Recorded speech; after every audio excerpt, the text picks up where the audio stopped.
Good morning, everyone, and welcome back to Morning Musings. My name is Don K. Preston. I am the president of Preterist Research Institute of Ardmore, Oklahoma. Well, here it is Wednesday already in my studio. So, again, I appreciate you being with me. I am continuing my examination of the great prophecy of Daniel 9:24 to 27, what has been called the most important prophecy in all the Bible.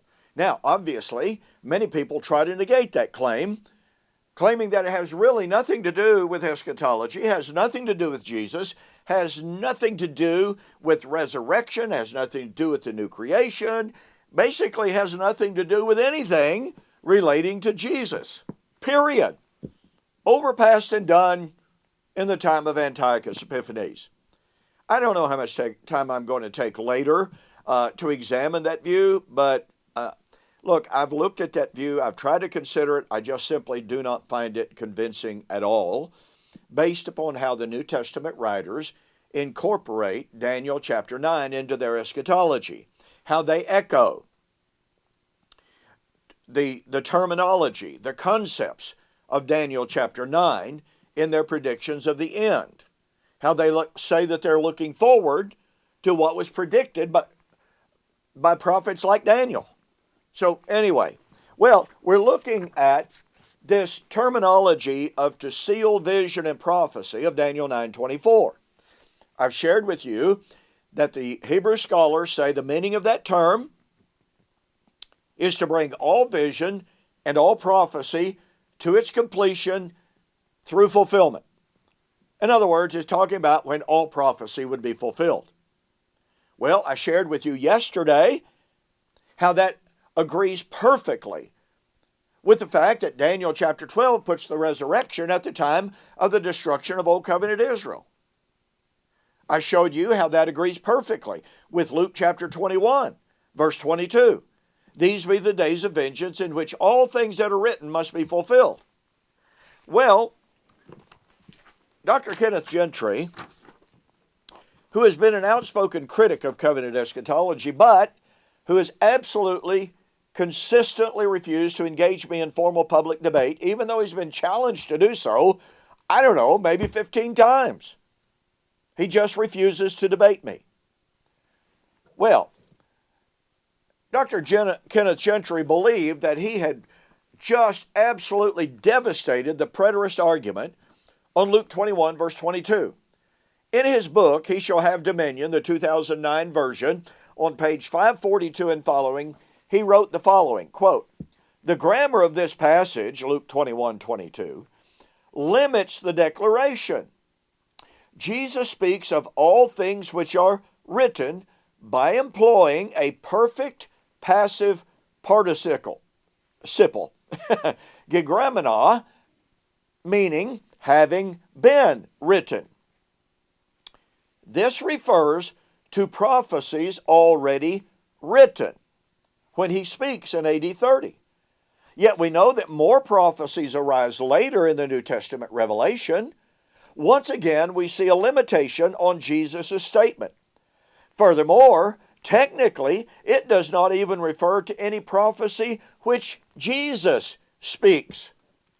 For these are not prophecies that have already been written. That being the case, the final resurrection, for instance, is outside of this declaration, John 5:28 and 29.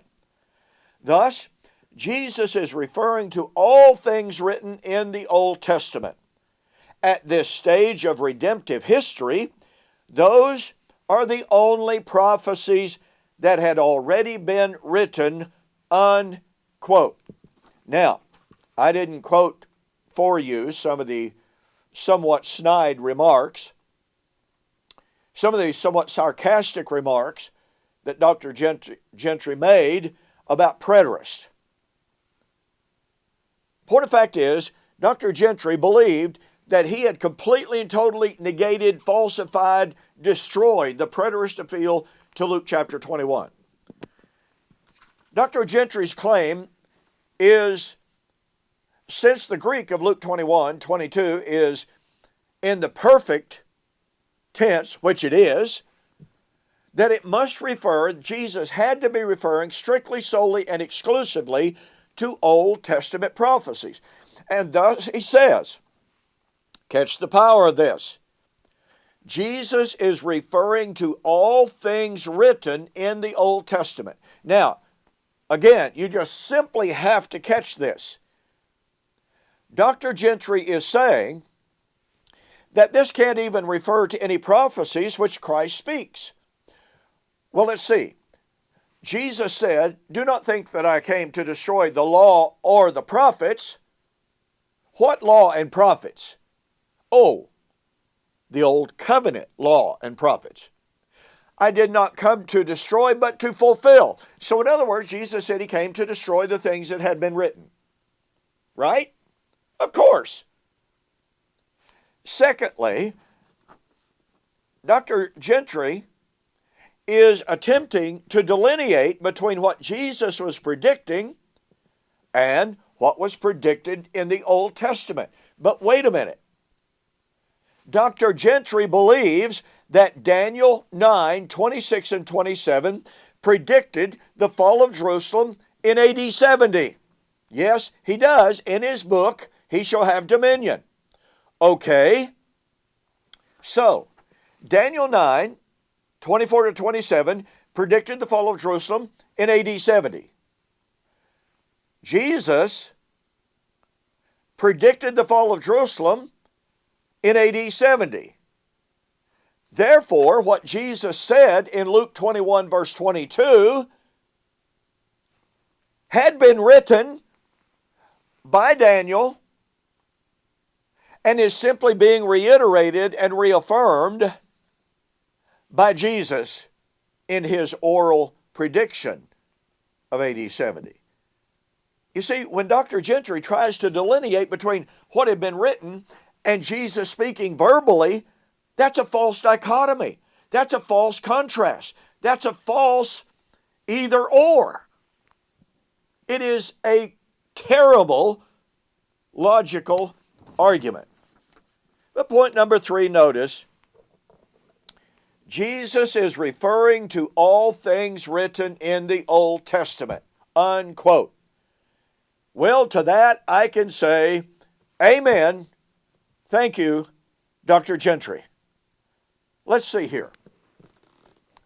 The prediction and the prophecy of the resurrection of the dead was written in the Old Testament. Isaiah 25, 6 to 8. Hosea 13, 14. Daniel chapter 12, verses 2 through 7. Oh, you need to know that Dr. Gentry once took Daniel chapter 12 as a prediction of the end of time.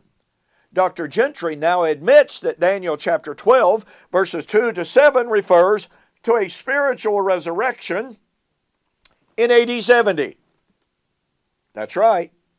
He takes the preterist position of Daniel chapter 12. But do you see the problem here?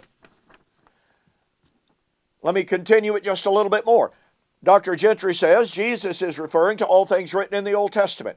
But the Old Testament predicted the final resurrection, the resurrection of 1 Corinthians 15, because the resurrection of 1 Corinthians 15 would be in fulfillment of Isaiah 25 and Hosea 13. Therefore, all things written in the Old Testament, inclusive of the resurrection of the dead, would be fulfilled in the fall of Jerusalem in AD 70. Do you see?